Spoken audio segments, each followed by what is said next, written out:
Greetings, everybody. Michael Lee here. Occasionally, I'm just going to pop in with one of these quick explainer videos in case there's a particularly useful concept or something I really want to emphasize during the text and picture heavy Prezi lectures. This first video is just a quick snippet about what Clifford Geertz called primordial sentiments. I want you to think about something you've chosen recently. Maybe you bought a new shirt, maybe you bought a new bike. Something you rationally deduced that you liked it, that it was beneficial for your life. And then I want you to think about your emotional attachments. Let's say family members and the way that you feel about them, or some particular symbol that's really important to you, hypothetically the American flag. And think about the difference. One that you've chosen rationally, and one that you are emotionally attached to. The latter, the emotional attachments, is what Clifford Geertz, the famous anthropologist, called primordial sentiments. In some sense, they're basic to who we are, and they activate our nervous system, and they activate our emotional sense of who we are and how we relate to the world. Campaigns really are successful when they activate those audiences' emotional and primordial sentiments. Think about the overuse, the kind of cliched overuse of the American flag, or of particular songs like the Star Spangled Banner, or of the Bald Eagle, or things like that. Campaigns, even when they're failing, they're trying to activate those kinds of emotional attachments. It's not just about nationality, nationalism, and patriotism, though.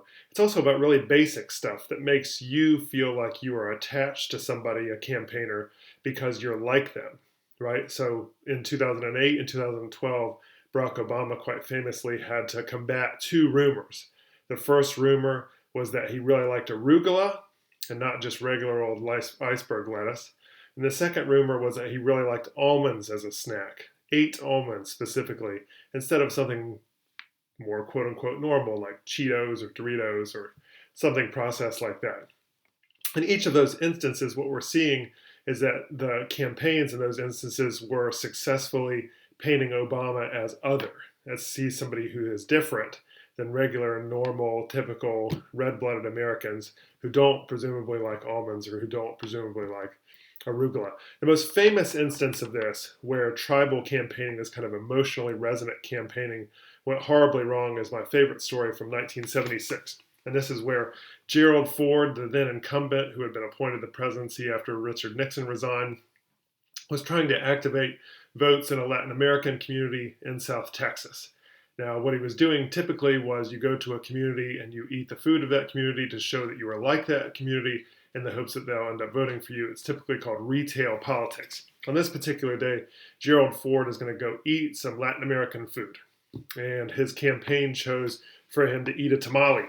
Now, Gerald Ford had never seen a tamale, had never eaten a tamale, and he was unaware that you needed to unwrap a tamale, take the husk off the tamale before you dig into the tamale. And so he tears into this thing and is visibly disgusted because it's a tough texture because he hasn't removed the outer shell. It's much like eating a banana without peeling the banana first. And so in this instance, his attempt at emotional campaigning, at activating primordial sentiments that a community might have to their food or to their culture, has gone horribly, horribly wrong.